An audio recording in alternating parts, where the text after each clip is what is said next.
तो हेलो दोस्तों, कैसे हैं आप? मेरे हिसाब से आप अच्छे होंगे। आज का जो टॉपिक है वो है हमारा मोलर प्रेगनेंसी के बारे में। तो स्टार्ट करते हैं। मोलर प्रेगनेंसी क्या होती है एक तरीके से? तो ये एक तरीके से हमारे क्या है, एक तरीके से जेस्टेशनल ट्रोफो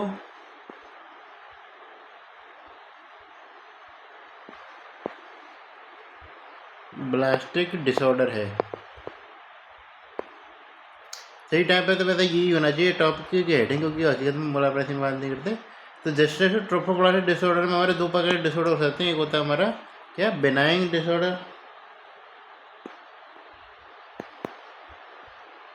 इसमें क्या आती है हमारे मोलार प्रेगनेंसी आ गई। एक होता है हमारा मैलिग्नेंट। मैलिग्नेंट में क्या आता है, जेस्टेशनल ट्रोफोब्लास्टिक न्यूप्लेजिया। इसमें कौन कौन से आते हैं हमारे, इनविजिबल,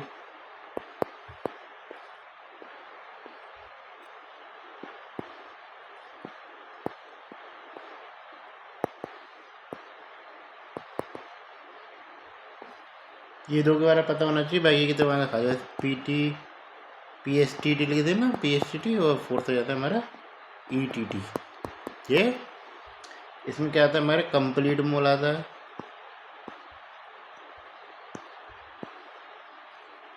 दूसरा क्या आता है हमारा, पार्शियल मोल आता है।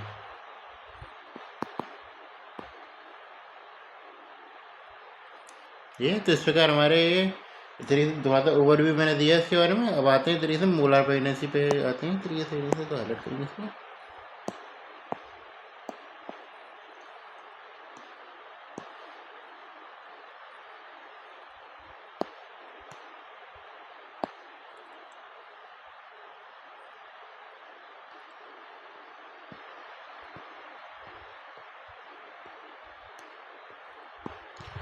मोलर प्रेगनेंसी क्या होता है एक तरीके से? तो ये क्या है हमारा, एक तरीके से abnormal proliferation of trophoblastic tissue होता है, जिसके कारण क्या होता है, जो कि यूट्रस को फिल कर देता है।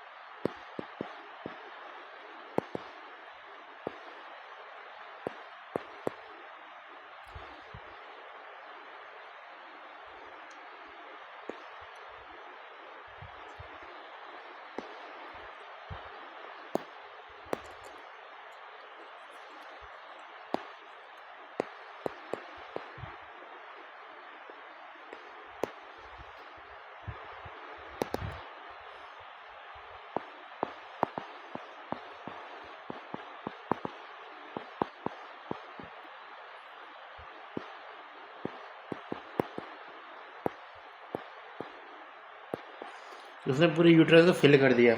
इसी के आधार पर हम एक तरीके से डिवाइड कर देते हैं इनको कितने मोल में, जो प्रकार के बोले कंप्लीट मोल और एक पार्शियल मोल।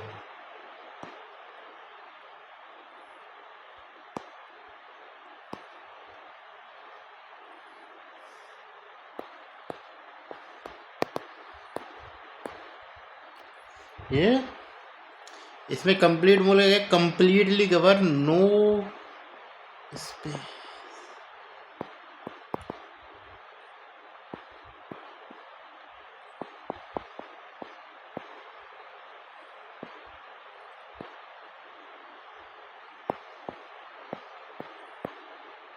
कोई भी स्पेस नहीं देता इनर सेल मास को ग्रो करने के लिए। तो इस तरीके से में कोई भी फीटस नहीं मिलता, जबकि इस केस में ये सम स्पेस देता है, जिससे आपको फीटस देखने को मिल जाता है।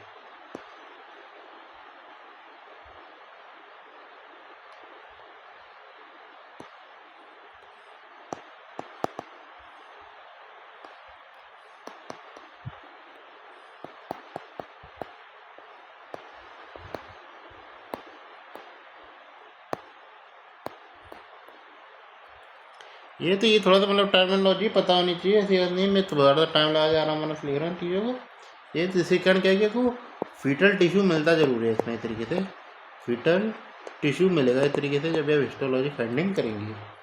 ये इसी कारण क्या क्या चीज़ें बिल्डअप होती हैं इस तरीके से, ये याद आते हैं। तो क्लिनिकल प्रेजेंटेशन पे बात करते हैं थोड़ा सा इस तरीके से, सिम्टम क्या क्या मिलेंगे आपको, फीचर्स क्या मिलती है, क्लिनिकल फीचर करते हैं।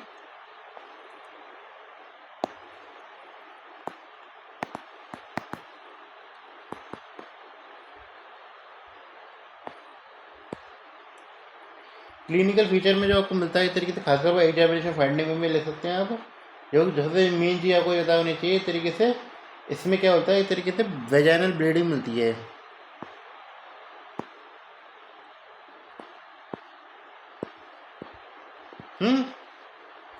ये वेजाइनल ब्लीडिंग से यदि कंप्लीट मोल है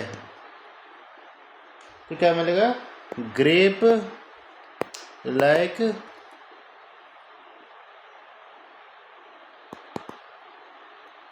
वेसाइकल्स मिलेंगी पैसेज के अंदर, ग्रेप लाइक वेसाइकल मिलेंगे किसमें, कंप्लीट मोल, यदि कंप्लीट मोल है उसमें मिलेगी कंप्लीट वाले टाइप में ये। और इसके अलावा मैंने बताया था कंप्लीट वो हाइड्रेटिफॉर्म मोल है, वही तरीके से रिस्क फैक्टर रहता है किसके लिए, हमारा प्रेगनेंसी इंड्यूस हाइपरटेंशन। तो प्रेगनेंसी इंड्यूस हाइपरटेंशन आपको यूजुअली मिलेगा ये। यदि क्लिनिकल फीचर सही तो नहीं है, तो फीचर ही सही है,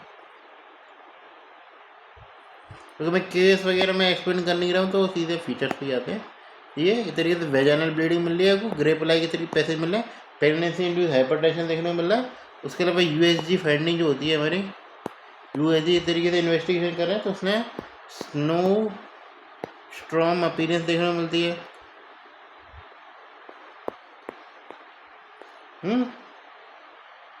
ये चीज़ है। उसके अलावा जैसे पर एब्डोमिनल एग्जामिनेशन करा आपने, पर एब्डोमिनल एग्जामिनेशन करा, उससे क्या क्या फंडिंग मिलेगी आपको इस तरीके से, जो है फंडल हाइट में बात है हमेशा मेंटेन करता हूँ, फंडल हाइट को मेंशन करता हूँ, fundal height is more than period of gestation. तो पीरियड ऑफ जेस्टेशन से ज़्यादा मिलेगी आपको फंडल हाइट। ये बात आई वेजाइनल ब्लीडिंग से बचा सकते हैं। एक जो उसमें मिलता है तरीके मोस्ट कॉमन फीचर मिलता है आपको, एब्डोमिनल पेन, ठीक है, एब्डोमिनल पेन, एक तरीके से एब्डोमिनल पेन है। एक तरीके से यूएसजी फाइंडिंग देखेंगे ज़्यादा, जैसे यूएसजी में सनस्ट्रोम मिले तो वहाँ वहीं पे खत्म हुई। पर एब्डोमिनल एग्जामिनेशन हम करते ही हैं तरीके शुरुआत में, वेजाइनल ब्लीडिंग देखेंगे, ब्लीडिंग कैसी आ रही है वो चीज़ देखेंगे, और उसमें हम फिर क्या चेक करते हैं, तो बीटा एससीजी लेवल चेक करते हैं तरीके से। बीटा एससीजी होता है वो क्या होता है हमारा, एलिवेटेड।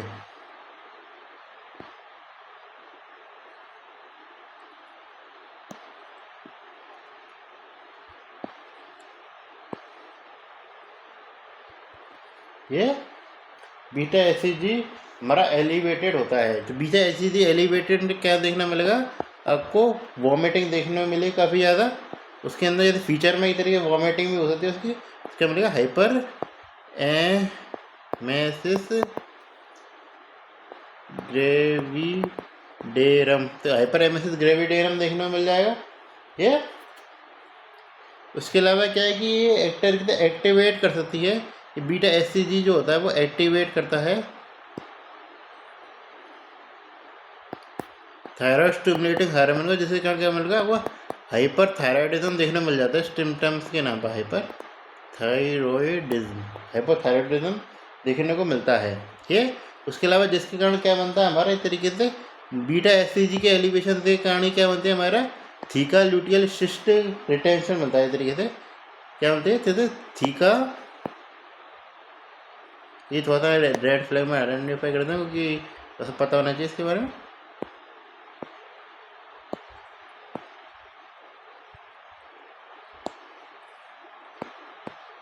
थीका ल्यूटियल सिस्ट देखने को मिलती है। ये सारी चीज़ें देखने को मिलती हैं। तो इसमें चर्चा करूँगा जैसे केस वगैरह आएगा आपके पास, तो कैसे आएगा वो केस इस प्रकार आएगा। जैसे मैं केस पे चलो बता ही देता हूँ। तो केस है इस तरीके से, 20 ईयर ओल्ड प्राइमरी गेटेड है, 12 वीक ऑफ जेस्टेशन था उसका पीरियड ऑफ जेस्टेशन। वो क्या है ये तरीके से, जो मतलब उसकी एक्सेसिव नोजिया वॉमिटिंग हो रही थी, और उसके अलावा irregular vaginal bleeding in first week. तो फर्स्ट वीक याद रखना करिए, तो ये मैंने उस समय लिखा नहीं मैं, ठीक है, ठीक है। Inner when bleeding in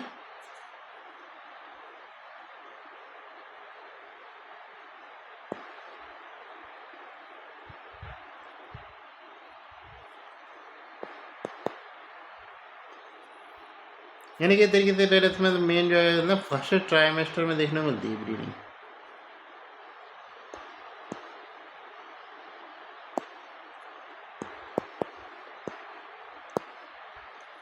case से क्या समझे? तो केस से अब फिर क्या क्या करेंगे आप इस तरीके से पर एब्डोमिनल एग्जामिनेशन करेंगे। तो पर एब्डोमिनेशन एग्जामिनेशन में क्या देखने को मिलेगा आपको? पर एब्डोमिनल एग्जामिनेशन में यदि इस तरीके से ओवर ज़्यादा ग्रोथ हो गई है इस तरीके से उसकी, और हकीकत में फीटस तो बनता ही नहीं यदि कंप्लीट मोल डायग्नोसिस है। तो यदि मान लीजिए कंप्लीट मोल डायग्नोसिस हुआ तो उसमें कोई foetal part, foetal heart rate तो कुछ पार्ट होगी नहीं आपकी। उसके अलावा क्या कि इस तरीके से पी यूट्रस है वो इस तरीके से वो अनजाइज मिल रहा है, तो 12 वीक है उससे ज़्यादा मिलेगा। पहली बात तो ये चीज़ ध्यान रखना, जो वेजाइनल ब्लीडिंग है वो फर्स्ट ट्राइमेस्टर यानी कि जैसे 12 वीक में आएगी तो 12 वीक के अंदर ही मिलेगा, ज़्यादा ही फर्स्ट ट्राइमेस्टर में ही आता है तरीके से ब्लीडिंग का फंक्शन। हकीकत में क्योंकि इतनी लंबी जाती भी नहीं है ये, हकीकत में ये नहीं कि टर्म पे पता लग रहा है, ये काफ़ी कम मात्रा में होता है ये चीज़ ये। और पेल्विक एग्जामिनेशन करा तो उसमें क्या मिलेगा? तो उसमें ये चीज़ ध्यान रखना, यदि तो मैं एक ही चीज़ पे लगा था, पेल्विक एग्जामिनेशन नहीं बताया मैंने, पेल्विक एग्जामिनेशन उसमें क्या मतलब पेल्विक एग्जामिनेशन में यदि कोई भी केस है, चाहे हमारा ओवेरियन कैंसर हुआ,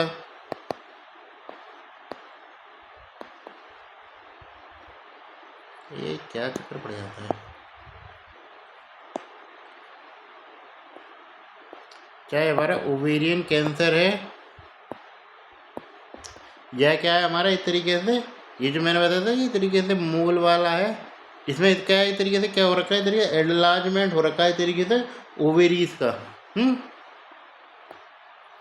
क्या हैव ओवेरियन एनलार्जमेंट, ओवरी से तो एनलार्जमेंट हो रहा है, जिसके कारण क्या उसमें क्या फाइंडिंग मिलेगी आपको इस तरीके से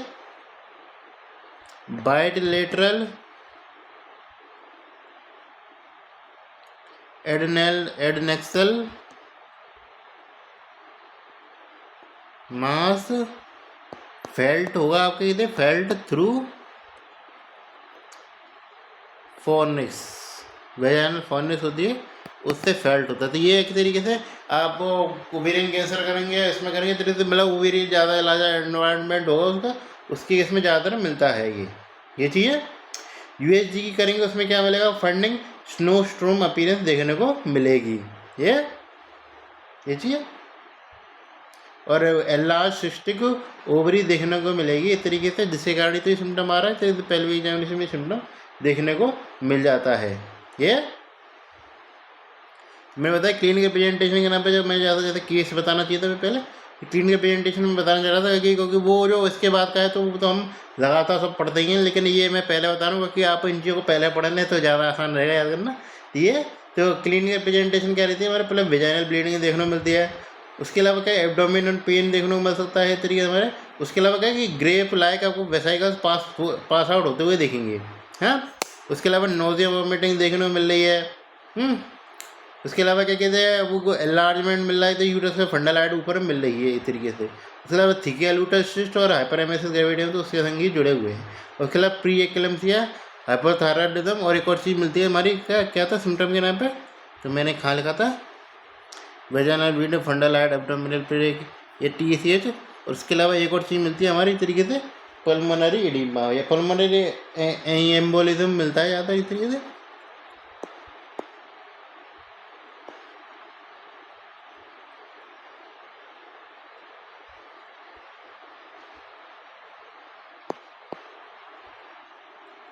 इस तरीके से इसके कारण क्या मिल रहा है इस तरीके से, तो पल्मोनरी एडिमा किसके कारण मिलता है? पल्मोनरी एम्बोलिज्म के कारण मिलता है, एम्बोलिज्म इसके कारण कहता है पल्मोनरी एडिमा, जिसके कहता है ARDS भी डेवलप होता दिखता है इस तरीके से। तो ये सिम्टम के नाम पे फाइंडिंग याद रखें क्योंकि ये ज़्यादातर भूल जाता है। सिम्टम के नाम पे क्या क्या याद करना आपको, हाइपरएमेसिस ग्रेविडियम बता दिया मैंने, एक हाइपोथायराइडिज्म याद रखना, ये याद रखना। उसके अलावा वेजाइनल ब्लीडिंग और ग्रेप राइस दे दिया तो उसने थोड़ा डायग्नोसिस फिक्स हो गया। तो धीरे क्लिनिकल सिम्टम में यहाँ पे ये याद रख सकते हैं आप ये चीज़। अब हम आते हैं एक तरीके से इसके रिस्क फैक्टर पे। रिस्क फैक्टर ज़्यादा नहीं है, उसको बहुत खास इस तरीके से बात नहीं, फिर भी ये चीज़ ध्यान है एक्सट्रीम ऑफ मैटरनल एज है तब मिलता है। रिस्क फैक्टर में जो चीज़ आपको याद रखनी है इस तरीके से,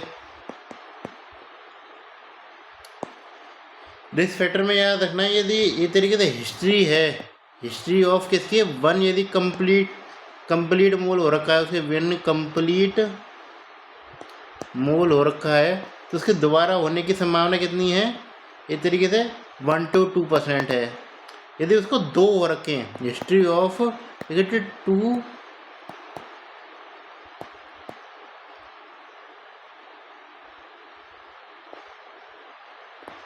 तो उसके रिकरेंस होने की संभावना कितनी है, 20% तक बढ़ जाती है। इस तरीके से हकीकत में ज़्यादातर इधर एक्सट्रीम ऑफ मैटरनल एज में मिलता है।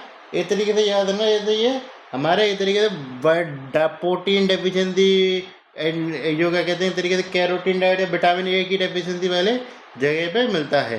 ये चीज़ मतलब जानने लायक इतना ही है के लिए।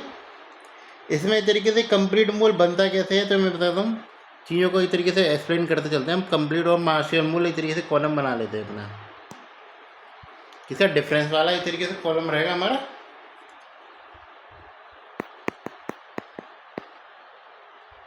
यही सब पढ़ते आते हैं। मैंने भी हकीकत में जो था, जब मैंने सेकेंड ईयर में पढ़ा था ये टॉपिक, तब हकीकत में क्वेश्चन आया करता था पैथोलॉजी में, वो यही क्वेश्चन आया करता था इस टॉपिक में, क्या कंप्लीट मोल पार्शियल मोल में अंतर बताओ, यही क्वेश्चन था और बार बार आया करता था हकीकत में ये चीज़ है।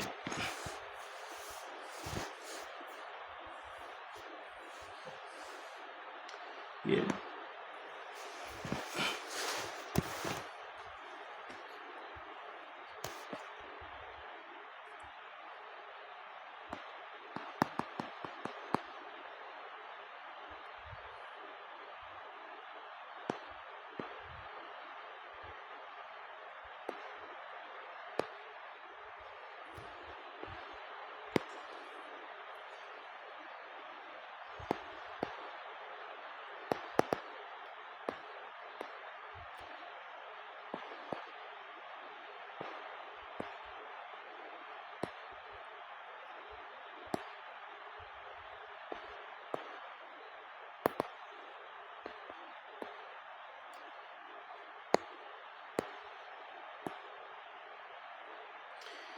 ये जो डिफ्रेंशिएशन करते चलते हैं, कंप्लीट मोल जो होता है वो किस प्रकार बनता है, इस तरीके से एक ये ओवा हुआ, ये स्पर्म आया हमारा, ठीक है, वो कहता है एम्प्टी होता है हमारा, एम्प्टी ओवा हुआ, ये स्पर्म अंदर घुसा, हाँ, उस पर क्या तरीके से इसने डुप्लीकेशन किया, इस तरीके से वो दो भागों में डिवाइड हो गया, जिसके कारण इस प्रकार क्या बन गया हमारा, इस तरीके से जो बना हमारा क्या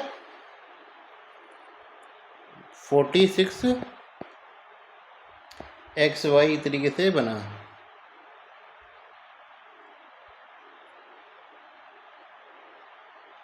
XX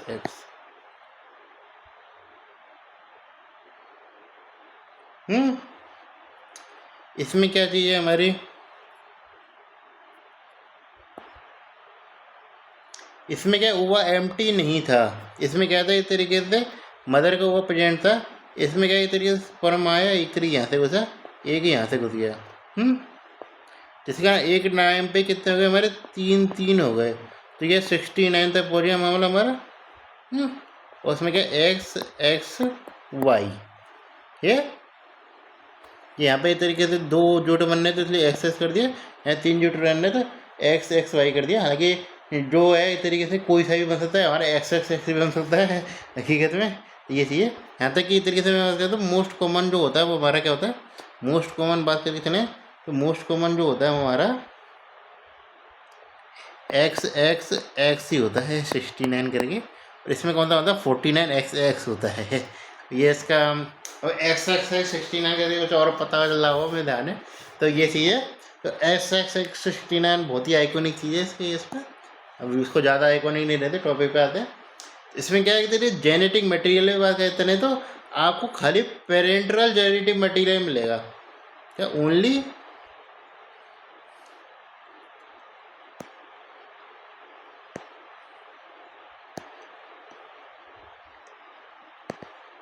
ये खाली बना के पापा पापा का है, इसमें क्या मिलेगा कल को, बोथ जेंडर से मिलेगा इस तरीके से। इसमें क्या मिलेगा इस तरीके से, बोथ जेंडर से मिल रहा है।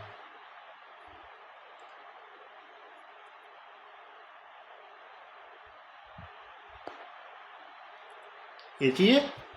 उसके अलावा क्या है कि ये इसमें जो मैटरनल से आता है उसमें ये तरीके माइटोकॉन्ड्रिया भी तो लेके आएगा ना कुछ हकीकत में। तो वो उसके कारण उसमें ये चीज़ रहती है कि P57 की पॉजिटिविटी मानी जाती है उसमें इस तरीके से। इसके P57 जो है उसकी स्टेनिंग पॉजिटिव मिलती है, वो इस तरीके से जीन एक तरीके से क्या करता है, इस तरीके से वो बस में करती है, मतलब इस तरीके से जो वो मैटरनल में एक्सपोज रहती है। क्योंकि P57 जीन जो होती है, तो जैसे कारण बता, जैसे कारण जैसे याद तो कर लेते, कारण पता नहीं रहता। कारण ये चीज़ होती है इसका क्या कि जो P57 जो जीन है हमारे इस तरीके से वो मैटरनल में एक्टिव रहती है। तो इसमें खाली मैटरनल DNA तो इसमें ही है ना, इसमें तो है नहीं है। इसलिए P57 जीन इसमें तो पॉजिटिव मिलेगी, इसमें क्या मिलेगी इस तरीके से नेगेटिव मिलेगी। ये बात समझ गए आप। इसमें प्रेजेंटेशन कैसे मिलेगी, तो प्रेजेंटेशन के नाम पे कुछ भी बन सकता है। बस में ये चीज़ ध्यान रखना, आपको ग्रेप लाइक जो मैंने बताया था स्ट्रक्चर पैसेज हो रही है वो चीज़ नहीं मिलेगी। ये पर एब्डोमिनल एग्जामिनेशन करें, पर एब्डोमिनल एग्जामिनेशन में क्या मिल सकता है आपको, ये तेरी जो पार्शियल मूल है उसमें हाइट ऑफ यूट्रस कम मिलेगी। हकीकत में ये सारी बड़ी बात है, हाइट ऑफ यूट्रस कम मिल सकती है, बराबर मिल सकती है, उसमें क्या तरीके से ज़्यादा ही मिलेगी। ये उसके अलावा क्या है कि इस तरीके से जो इसमें सबसे बड़ी याद रखने को बीटा SCG सबसे मेन चीज़ याद है। बीटा SCG का लेवल किस में ज़्यादा होता है, तो बीटा SCG का लेवल जो होता है हमारा, इसमें क्या है कि तरीके से कंप्लीट मूल में वेरी हाई रहता है। सही बात कहें तो इसमें हाई रहता है ये ठीक ना। इसमें क्या है तरीके से, इसमें बीटा SCG का जो लेवल होता है वो क्या है इस तरीके से खाली वेरी हाई रहता है, जबकि इसमें एक तरीके से खाली हाई रहता है, क्योंकि बीटा SCG ज़्यादा सिक्रीट किया जाता है। इस तरीके से जो आप पैसेज जो निकला है उसमें पैसेज में आपको क्या मिला, कंप्लीट बोल में मैंने बताया था इस तरीके से ग्रेप लाइक वेसाइकल सी देखने को मिलते हैं। इसमें क्या मिलता है आपको इस तरीके से फीटस या एम्ब्रियो हो सकता है इस तरीके से पास आउट आपको देखने को मिले, एम्ब्रियो सीन। ये USG फाइंडिंग क्या बताते हैं, USG फाइंडिंग इसकी रहती है हमारी इस तरीके से स्नो स्ट्रॉम अपीरेंस या हनीकुम अपीरेंस देखने को मिलती है। ये वेरी आएगा मतलब है इस तरीके से बताता हूँ, 1 लाख से ज़्यादा होती है तो 110 की पावर 5 लाख इंटरनेशनल यूनिट से ज़्यादा है ये।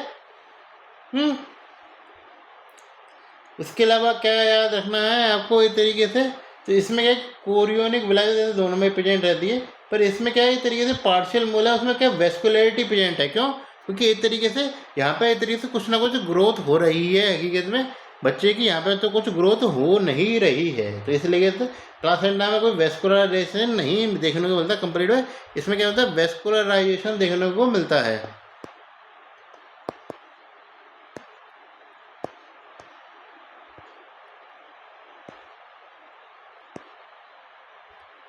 ये जी है।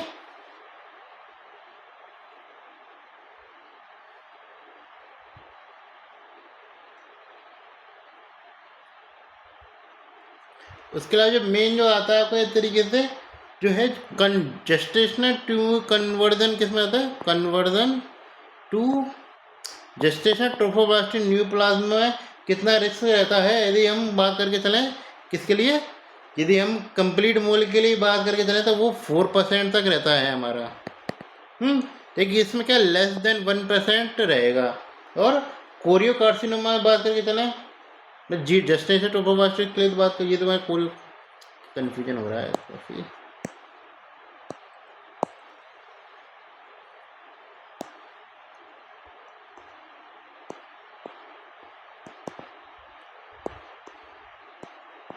तो कन्वर्जन जेस्टेशनल ट्रोफोब्लास्ट तो ये क्या है तरीके से, और क्या कहते हैं कोरियो कार्सिनोमा भी आ जाता है।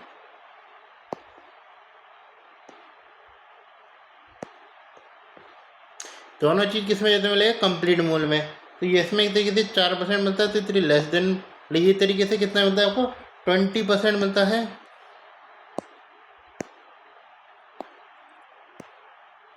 ये कितना मिलता है आपको, लेस देन 5%, या इस तरीके से 4% मान लीजिए, 4% के आसपास मिलता है। तो ये एक तरीके से, और ये कितना मिलता है हमारा, एक तरीके से ये मिलता है 4% के आसपास। तो ये लेस देन 1% मिलता है ये। तो ये चीज़ें इस प्रकार आप हिसाब लगा सकते हैं कितना कितना रिस्क फैक्टर रहता है। ट्रीटमेंट के नाम पे याद रखें, एक तरीके से कंप्लीट मोल हो, पार्शियल मोल हो, तो क्या है, हमें एक तरीके से क्या मिलेगा, सक्शन इवैक्यूएशन ही करना पड़ता है ट्रीटमेंट के नाम पे। ये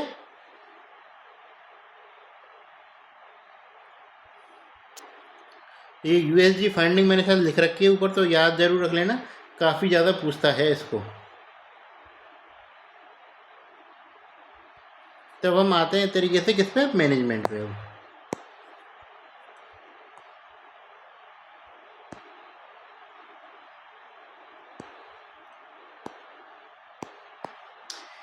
मैनेजमेंट के नाम पे क्या किया जाता है, हमारा क्या सक्शन इवैक्यूएशन यही करा जाता है।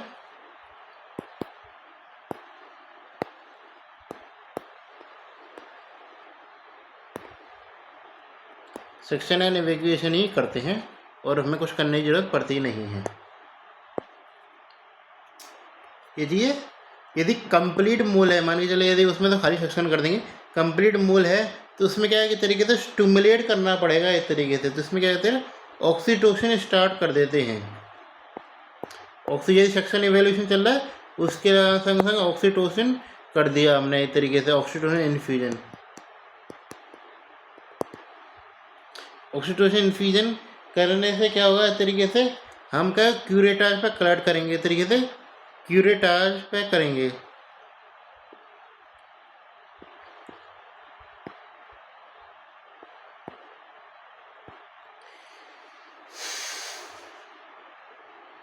क्यूरेटाज में हमने कलेक्ट कर दिया, तो क्या करेंगे इस तरीके से हिस्टोपैथो एग्जामिनेशन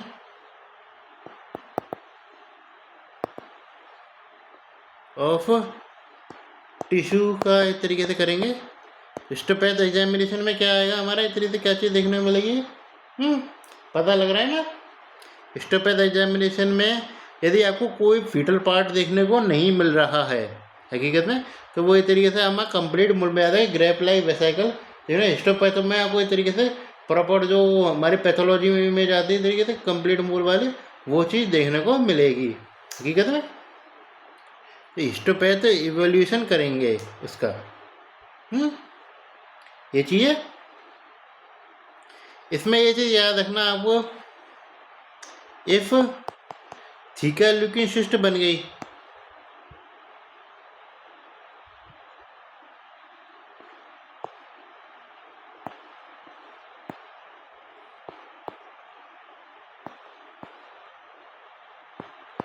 तो उसमें क्या उसको कोई रिमूव करने की नीड नहीं है।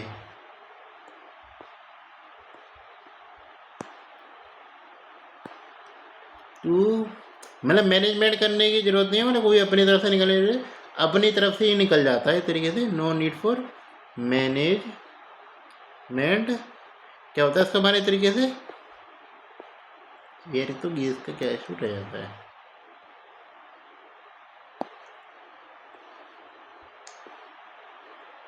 तो इस तरीके से no need for management, spontaneously वो निकल जाती है।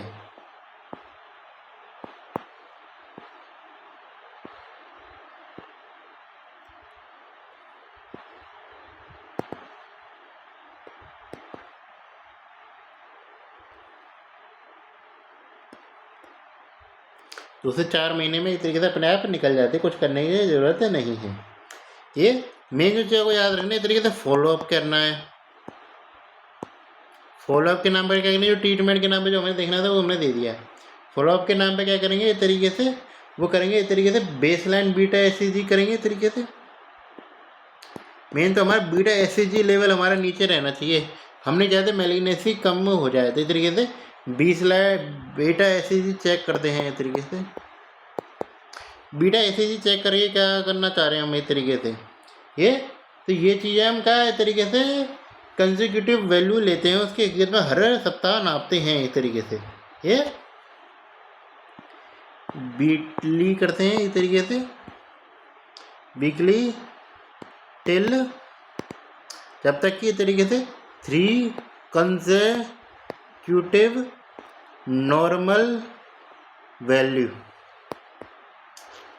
हकीकत में तो ये 3 का 3 नंबर याद रखना, उसमें भी आगे चल के GATN पढ़ेंगे, उसमें भी 3 कंसेक्यूटिव करना होता है चेक इसको। तो बीटा SCG लेवल आती है, बहुत चीज़ जरूरी चीज़ है चेक करने के नाम में, क्योंकि ज़्यादा सिम्टम इसी से आएंगे, क्योंकि बाकी कुछ दिक्कत आएगी भी तो यूट्रस वगैरह में एक्चुअली बीटा SCG लेवल जाना होने से मैं बताता थायरॉयडिज्म भी बढ़ रहा है, एम्बोलिज्म भी हो रहा है, तो वो ज़्यादा खतरनाक चीज़ें हकीकत में, ये इतना खतरनाक नहीं है। तो ये चीज़ है, इसलिए इसको चेक करना रहेगा। यदि खीका लेवल आ गया वीकली से चेंज करने की, इसको इस तरीके मंथली पे चेंज कर देंगे। कब तक करेंगे? Up to 6 month. ये हमने चेंज कर दिया। जो इस तरीके से नॉर्मल टाइम जो होता है, इस तरीके से नॉर्मल टाइम एक इसका इस तरीके से रिजोल्यूशन, यानी इस तरीके से अपने लेवल पे वापस आने में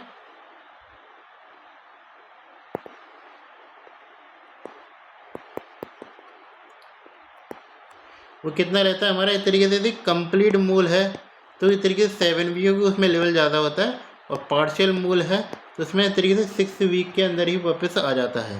ये चीज़ें तो इस प्रकार हमारी आ गई चीज़ें। इसमें एक चीज़ याद रखना, इधर हिस्टेक्टोमी कुछ कंडीशन में कर सकते हैं, तो इसमें क्या कहते हैं, हिस्टेक्टोमी डन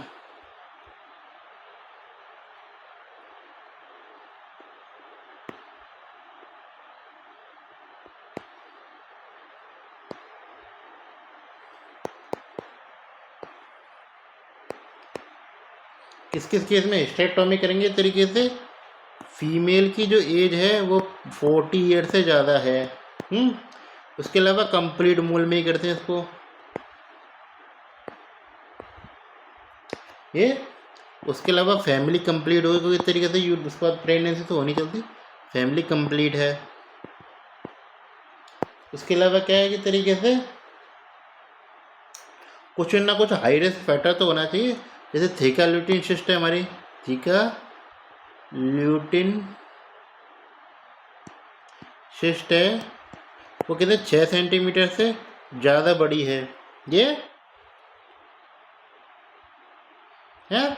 उसके अलावा क्या चीज़ हो गया है, इस तरीके से जो है यूट्रस का साइज जो है वो डिक्रीज नहीं कर रहा है। यूट्रस है, यानी जैसे मोस्ट कॉमन जो है इस तरीके से हमारा 16 वीक से ऊपर जा चुका है, इसका साइज उसका इस तरीके से जल्दी से डिक्रीज नहीं कर रहा उसका साइज, तो हम इस तरीके से कर सकते हैं।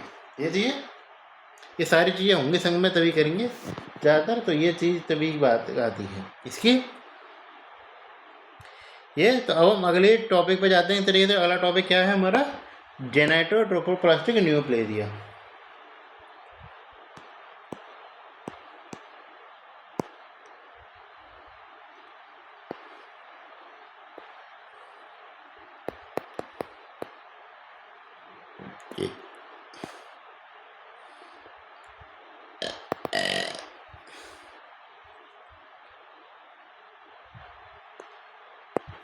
तो मैं टाइप बता दें क्या क्या टाइप होते हैं इस तरीके से। एक आता है हमारा इन्वेजिव मूल।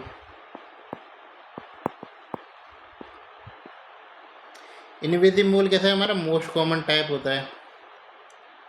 ये चीज़ याद रखना, ये अकेला ऐसा है जिसमें इस तरीके से विलाई प्रेजेंट मिलेंगी,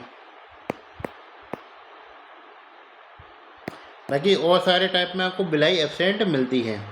ये मार्कर क्या रहेगा, SCG इसका मार्कर रहता है।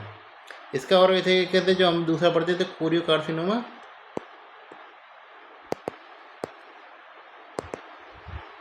उसमें इस तरीके से ये सेकंड मोस्ट कॉमन है। तो ये इसमें क्या मिल सकता है इस तरीके से इसमें, और उसके बाद क्या कहते हैं ये सेकंड मोस्ट कॉमन है, और इसमें भी 3 SCG मार्कर होता है इसका भी। उसके अलावा क्या कहते हैं प्लासेंटल साइट ट्रोफोप्लास्टिक ट्यूमर, और इस तरीके से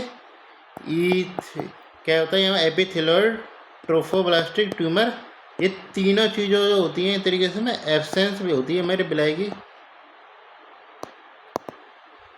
विलाई की एब्सेंस होती है और ये इनकी पूरी संभावना होती है कि ये टर्मिनल तक चले जाएं। कैन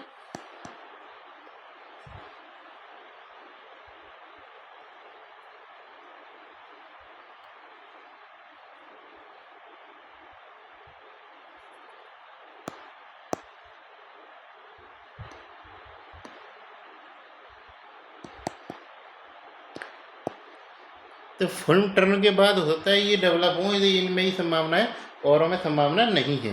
ये पीटीटी के इसके मार्कर बताया था मैं, ये बहुत ही इंपॉर्टेंट टॉपिक है ये। तो मतलब ये भाई होने के नाम पे तो कोरियो कार्सिनोमा इसको पूछता है, लेकिन थोड़ा सा चीज़ें पता होनी चाहिए इस तरीके से। इसमें ये चीज़ याद रखना, इसमें किसका प्रोलिफरेशन होता है, इसमें प्रोलिफरेशन यहाँ पे इंटरमीडिएट ट्रोफोब्लास्ट का प्रोलिफरेशन होता है। पीटीटी की ऐसी बात करना है, प्रोलिफरेशन ऑफ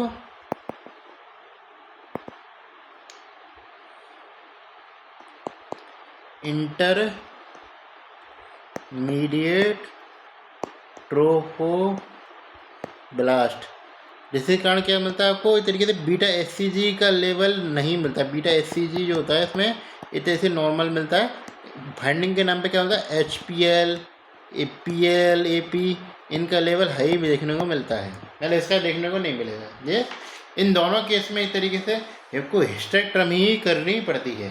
थोड़ा इंडिकेशन पढ़ लेंगे जब करेंगे आपको। इसमें हम दोनों में जो है मैनेजमेंट के नाम पे वो भी चला सकते हैं। टर्मिनोलॉजी के नाम पे कुछ मैं ऐसी चीज़ें बताना चाहता हूँ जो आप याद रखें। क्या कि यदि मोलर प्रेगनेंसी के बाद जो होता है ये ज़्यादा क्या मोलर प्रेगनेंसी के बाद डेवलप होते हैं ये चीज़ें। तो इसमें ये पूछ सकता है कोरियो कार्सिनोमा किसके बाद डेवलप होता है। Most commonly chorio carcinoma develop होता है हमारा हकीकत में किसके, जो नॉर्मल मोलर प्रेगनेंसी के बाद डेवलप होता है ना ये चीज़। क्योंकि जो कोरियो कार्सिनोमा होता है उसकी फीचर भी लेके होता है, इसकी फीचर भी है। अब ये चीज़ ज़्यादा कॉमन है तो हकीकत में थोड़ा बहुत झुकाव है इसकी तरफ जाएगा। हाँ, तो यदि आपसे पूछे कोरियो कार्सिनोमा मोस्ट कॉमनली किसके बाद डेवलप होता है, तो मोस्ट कॉमनली वो टर्म के बाद डेवलप नहीं होता। मोस्ट कॉमनली वो डेवलप होता है इस तरीके से मोलर प्रेगनेंसी के बाद, जो कि इस तरीके से लो रिस्क है, क्योंकि टर्म तक पहुँच रहा था हाई रिस्क पे जा रहे हैं, जिसके कारण ये पीएसटी और ईटी जो कि टर्म के बाद ही डेवलप होते हैं वो होते थे हाई रिस्क में आते हैं, जिसके कारण आपसे ये पूछे। लेकिन यदि ये कोरियो कार्सिनोमा थोड़ा सा इनसे तो ज़्यादा कॉमन है ही है ना, तो आपसे पूछे तो कौन सा कार्सिनोमा है जो टर्म के बाद यदि डेवलप हो रहा है तो सबसे ज़्यादा संभावना कौन सी कार्सिनोमा मिलेगी होगी, वो कोरियो कार्सिनोमा की होगी। ये तो ये एक तरीके से टर्मिनोलॉजी याद रखें, बढ़िया रहेगा। ये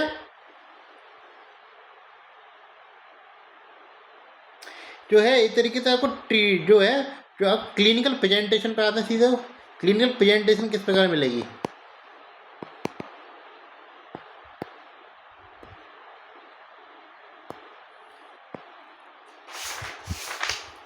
क्लिनिकल प्रेजेंटेशन में जो मिलेगी आपको इतनी मोस्ट कॉमन जो मिलती है फाइंडिंग कि आपने डिस्ट्रक्शन एवैक्यूएशन कर दिया, उसके बावजूद क्या मिलता है आपको, परसिस्टेंस मिल रही है इस तरीके से,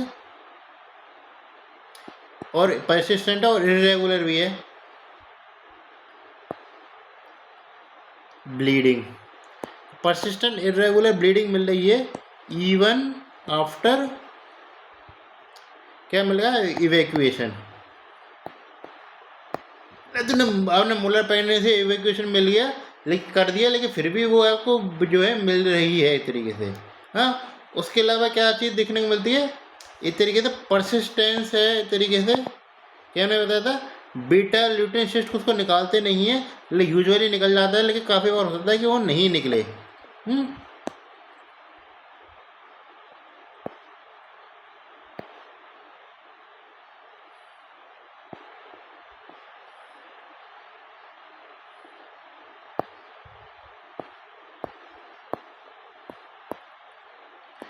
परसिस्टेंट है ठीक है ल्यूटिन सिस्ट हमारी ये, जिसके कारण क्या हुआ इस तरीके से ओवर डायलेशन हुआ इस तरीके से।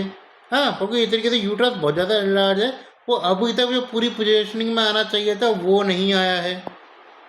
यूट्रस सब इन्वोल्यूशन यानी इस तरीके कुछ ना कुछ मास रह गया ना, इस तरीके से ये कहना चाह रहा हूँ मैं,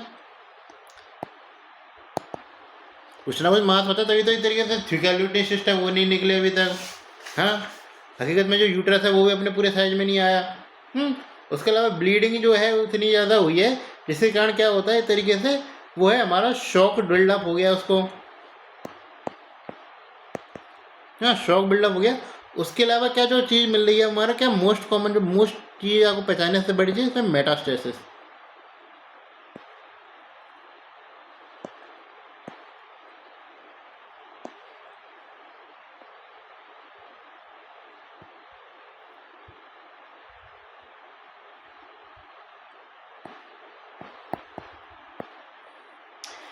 मेटास्टेसिस में एक तरीके से मोस्ट कॉमन साइट कौन सी होती है,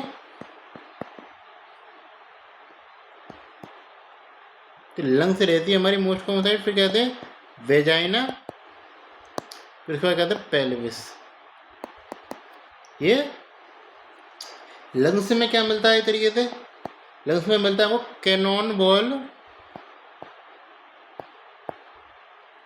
मेटास्टेसिस मिलती है। मतलब इधर ये एक्सरे पे आपको अपीयरेंस मिलेगी, एक्सरे पे, जिससे क्या क्या कहते हैं हम इस तरीके से, जिसको अगला नाम कह देते हैं हम इस तरीके से। यदि आप एक्सरे पे क्या मिला इस तरीके से मैंने बताया तो स्नो स्टॉर्म मिलती है तरीके से, कैनॉन में बताया तो एक्सरे पे फाइंडिंग क्या लेगी हमारे स्नो स्टॉर्म अपीयरेंस।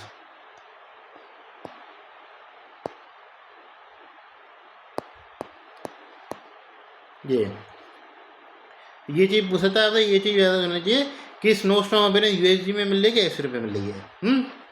यूएसजी पे कहाँ मिलती है ये अभी मैं बताया था। हाँ, और जो आपको क्या याद रखना है इस तरीके से, इसमें क्या सिम्टम आएंगे, तो चेस्ट पेन है, डिसएपनिया है, ये तो आप लग सकते हैं अपने हिसाब से ये चीज़ें। ये मोस्ट कॉमन रूट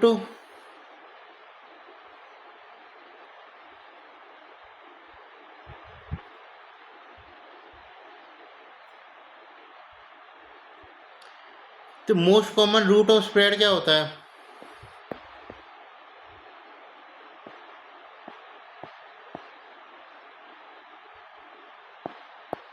वो होता है हमारा हेमेटोजीनस।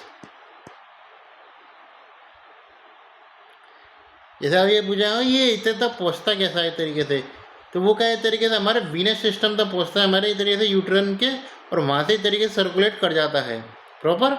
इस प्रकार हमारे इस तरीके से मेटास्टेसिस देखने को मिलते हैं। ये चीज़। अब आते हैं हमारे डायग्नोसिस बनाने, तो ये से मैं रेड आर्ट में याद करूँगा क्योंकि याद रखना जरूरी है आपको।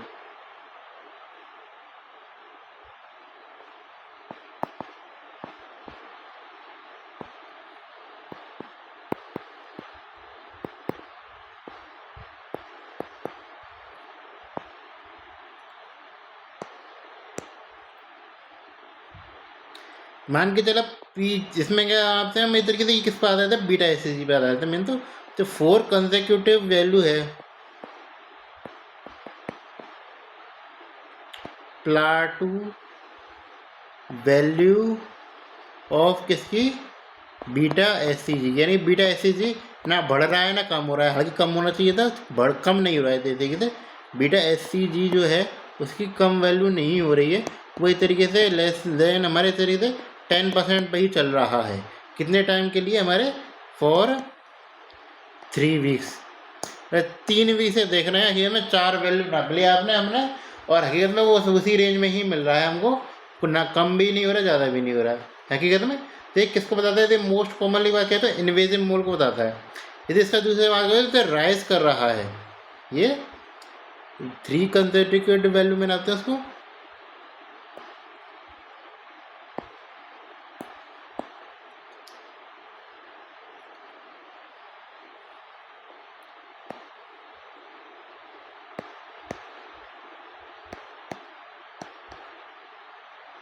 में क्या होता है, इंक्रीज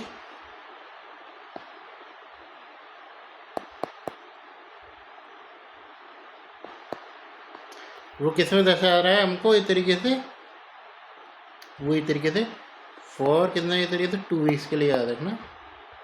ये ज़्यादातर मोस्ट कॉमन किस में मिलेगा, मोस्ट कॉमन इस तरीके से ये वाली फाइंड तो कोरियोकार्सिनोमा मिलती है।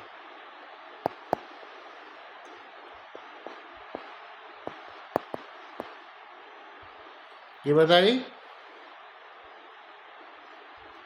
उसके अलावा मैंने बताया था ये इस तरीके से हम 6 महीने तक फॉलोअप करते हैं, क्योंकि तरीके से ज़्यादा से ज़्यादा लंबा जाएगा तो 6 महीने तक जाएगा, उसके बाद तो प्रॉपर हो ही जाएगा।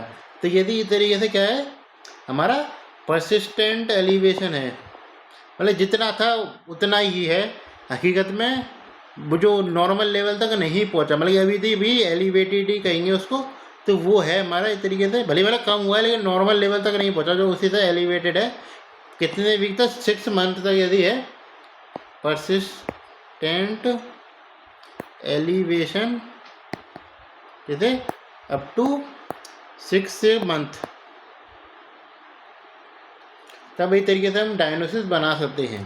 और मेन जो चीज़ क्या बनेगी, तो वैसे ही हम अंदाजा मान रहे हैं BCICG के नाम पे, वो बनता है हमारा हिस्टोपैथ एग्जामिनेशन से करके हम डायग्नोसिस बनाते हैं।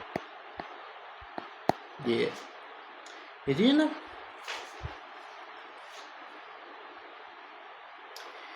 इसमें आपसे पूछ सकता है इसकी स्टेजिंग क्या क्या रहेगी हमारी।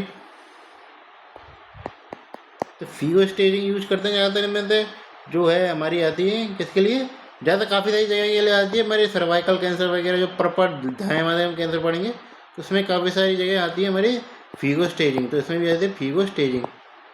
फीगो स्टेजिंग में क्या होता है, हमारा स्टेज 1 होता है, उसमें क्या होता है इस तरीके से कन्फाइंड टू यूट्रस।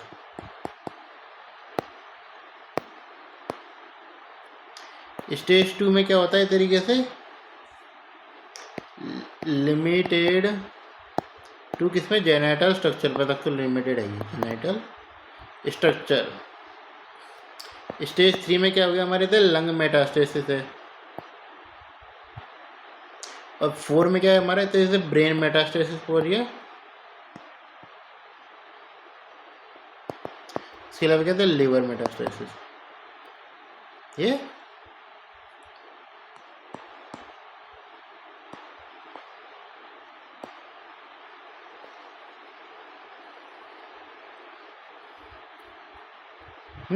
तो इसके आधार पे हम डिसाइड करते हैं WHO स्कोरिंग सिस्टम। तो ये थोड़ा सा पता होना चाहिए आपको।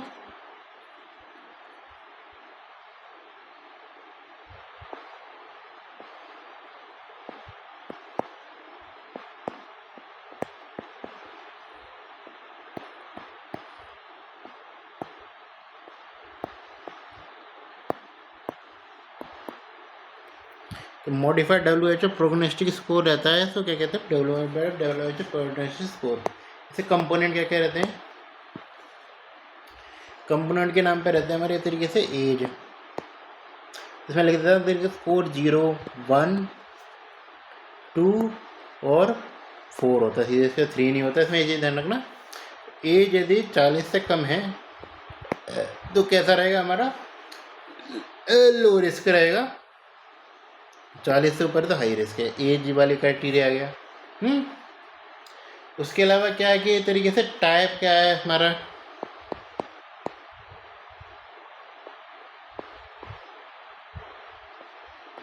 टाइप का मतलब ये कि यदि मोलार प्रेगनेंसी पाया गया, मूल में ही देखने को मिल गया, आइडेंटिफॉर्म मूल में, तो लो रिस्क है। क्योंकि इस तरीके से ये यूजुअली हम जो यूजुअल सिनेरियो होते हैं वो ज़्यादा लो रिस्क होते हैं, यूजुअल सिनेरियो है। लेकिन दूसरा सिनेरियो ऐसा है जिसमें इस तरीके से क्या था, उसने बच्चा बना लेकिन वो उसका अबॉर्शन हो गया इस तरीके से।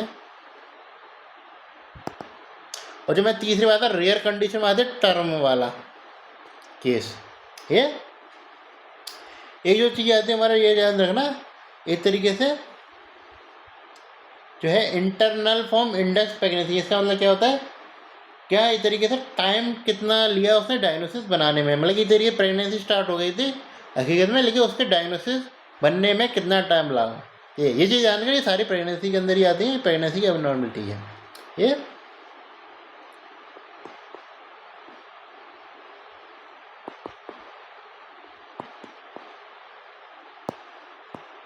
कितना टाइम लिया, यदि वो 4 एक तरीके से मंथ से कम टाइम ले रहा है तो वो इस तरीके से लो रिस्क में 4 से 6 मंथ के बीच में आया। उसके अलावा क्या कहते हैं 7 से 12, और इस तरीके से इसमें तो 12 के ऊपर तक जाता है मामला, लास्ट में हाई रिस्क में 12 से ऊपर, 7 से 12 से ऊपर ये। उसके अलावा क्या चीज़ आती है हमारे इस तरीके से, ट्यूमर का साइज कितना है, तरीके से लार्जेस्ट ट्यूमर का ही देखते हैं इस तरीके से इसमें। चलो SCG लेवल देख लेते हैं, वो ज़्यादातर मैं 12 SCG लेवल बताने की सोच रहा हूँ। एसईजी लेवल इसमें कैसा रहेगा, सबसे पहले नीचे लेवल में 1000 से भी कम रहेगा।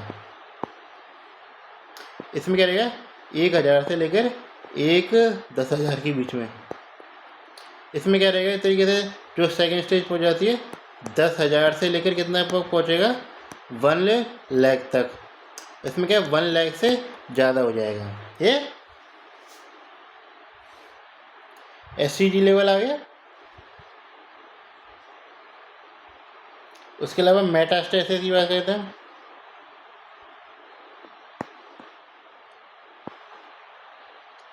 इसमें क्या रहेगा मेटास्टेसिस के नाम पे, यदि लंग्स में ही मेटास्टेसिस हुआ है, और लंग्स और वेजाइना तो मोस्ट कॉमन साइड है ना, तो लंग्स में ही है या वेजाइना में है तो इतनी तो इसमें। उसके अलावा क्या स्प्लीन में हुआ है, उसके अलावा क्या है जीआईटी में हुआ है, और ब्रेन में पहुंच गया मामला तो बहुत ख़राब है, तो मैंने बताया स्टेज 4 ही बता देते हैं। तो ब्रेन में पहुंच गया या इस तरीके से हमारे लिवर में है, तो वो ज़्यादा उसकी खतरनाक घटना हो रही है हमारे साथ, ये फिर कुछ भी हो सकता है। फिर आते हैं हमारे ट्यूमर साइज की बात करते हैं। ट्यूमर साइज ये तो लार्जेस्ट साइड वाला ये होता है कितना 3 सेंटीमीटर से नीचे याद रखना, फिर 3 से 5 कर देना, और 5 से ऊपर इस पर याद है 3 से 5, 5 से ऊपर। फोर्थ में इसका कुछ नहीं आता। ये इसमें क्या है, और लास्ट में आता है हमारा नंबर कितने मेटास्टेसिस का,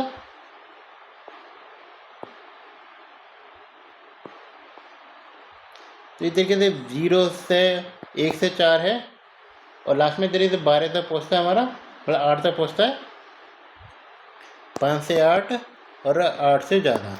ये इसमें कम से कम याद रखें, नहीं रखें तो खतरा आपको हाई रिस्क के तो याद रखना है, क्योंकि आप टोटल इसको काउंट करने बैठेंगे, लेकिन आपको ये हाई रिस्क हम 4 वाले अब ये याद रख लिए तो काफ़ी आपको फ़ायदा मिलेगा इस तरीके से स्कोरिंग सिस्टम बताने में। ये देखिए उसके अलावा क्या कहते हैं हमारे कीमोथेरेपी कितनी रही है उसकी, इस तरीके से अनसक्सेसफुल कीमोथेरेपी बात कहते हैं, तो अनसक्सेसफुल कीमोथेरेपी, तो यदि उसमें सीधे क्राइटेरिया जाता तीसरे चौथे पे, यदि सिंगल डोज वाली थी, सिंगल डोज उसमें, और हाई डोज वाली में, मतलब इस तरीके से मल्टीपल डोज आती है, इस तरीके से हाई डोज नहीं आता, ये सही नहीं है, गलत शब्द यूज़ कर लिया मैंने। सिंगल डोज और कहते हैं मल्टीपल डोज,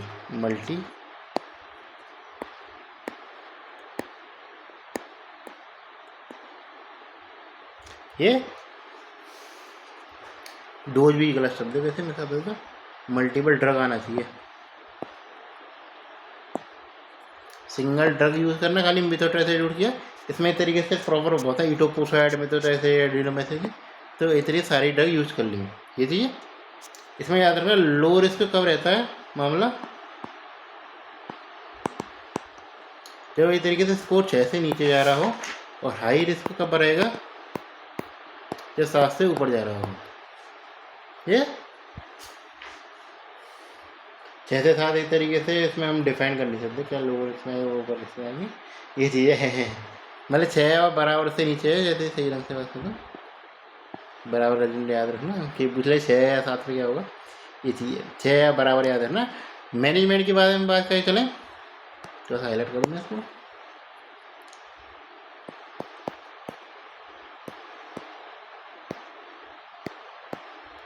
ट्रीटमेंट के नाम पे इस तरीके से 2 चीज़ें हैं, तरीके लो रिस्क और इस तरीके से लो रिस्क और हाई रिस्क। तो लो रिस्क में इस तरीके से कहते हैं सिंगल एजेंट यूज करते हैं, सिंगल एजेंट के नाम पे कौन सी यूज होते हैं हमारे, मिथोट्रेक्सेट यूज की जाती है, मिथोट्रेक्सेट। यदि इस तरीके से ड्रग ऑफ चॉइस है हमारे, यदि इसके लिए रेजिस्टेंस है तो एक्टिनोमाइसिन यूज कर सकते हैं,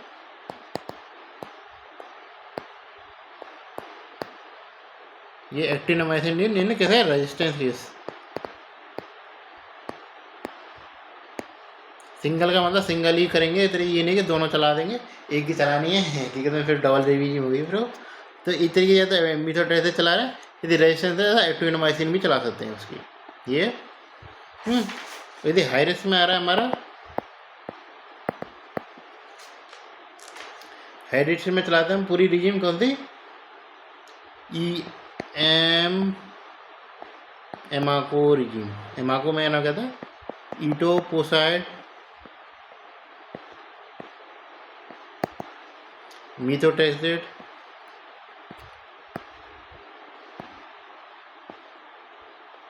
एक्टिनामाइसिन डी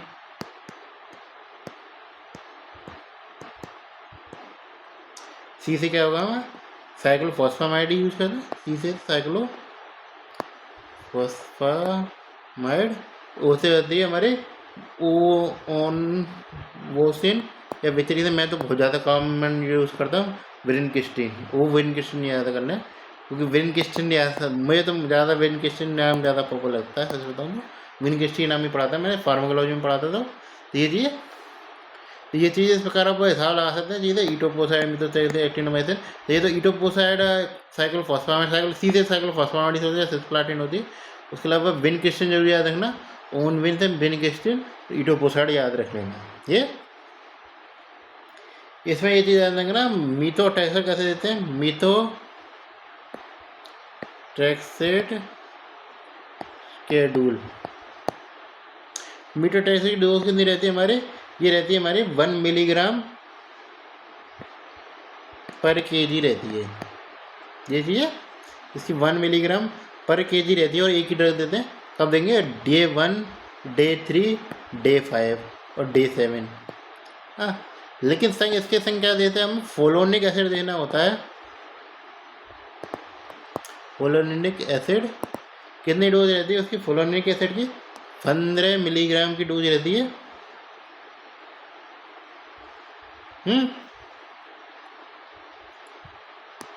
फिर से में केजी नहीं आएगा, पर केजी। फोलोनिक एसिड कितने पे देंगे, डे 2 मतलब जिसमें नहीं दे रहे, डे 2, डे 4, डे 6, डे 8, ये चीज़ है। इसमें ये चीज़ जानना 7 वीक का गैप करेंगे हकीकत में। इसमें ये चीज़ ये रहती है हमारे 20 SCG का मेजरमेंट भी चलता रहता है, इधर फॉलोअप करेंगे तो बीटा SCG मेजरमेंट चलेगा।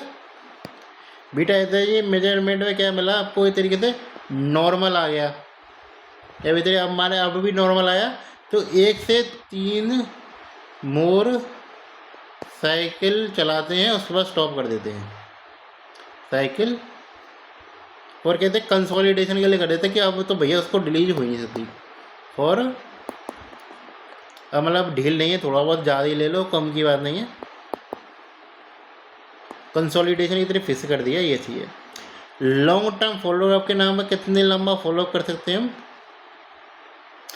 1 ईयर तक फॉलोअप करते हैं। ये अदर ट्रीटमेंट ऑप्शन की बारे में बातचीत करें तो मैंने पिछले में भी बात किया था, हिस्टेक्टोमी किस किस में करेंगे, ये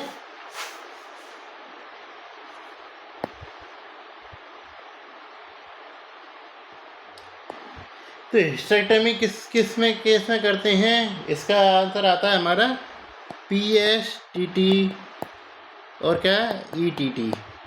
मेन जो आपसे पूछेगा वो क्यों करते हैं इनमें हकीकत में, ये चीज़ ना हिस्टेक्टोमी और क्या कहते हैं, और रेडियोथेरेपी, क्यों, क्योंकि एक तरीके से इसमें क्या है हमारी ये चीज़ काम नहीं करेगी। ये तो इसमें क्या है कि ये रेडियो सेंसिटिव नहीं है, तेरी बात क्या है कि ये कौन कि वो रेडियो सेंसिटिव हो गए, नॉट हिस्टेक्टोमी प्लस रेडियोथेरेपी याद रखना है, हिस्टेक्टोमी तो क्या नॉट रेडियो मतलब कहते कीमो सेंसिटिव।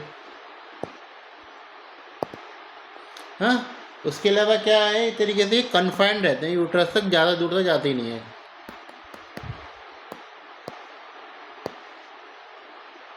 तो ये तो मेन इनका इंडिकेशन है, बाकी थोड़ा सा याद रखना, और जो याद रखना है तरीके से क्या हमारे ये परफोरेशन हो रखा है, हमारा यूटेराइन परफोरेशन।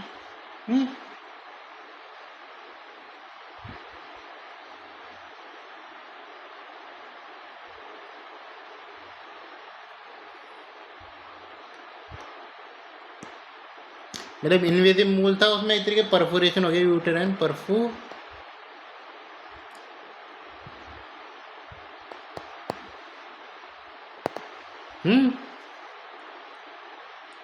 उसके अलावा मैंने तो पी जो हैदराबाद मतलब P 40 से ज़्यादा उम्र है, फैमिली कंप्लीट हो रखी है।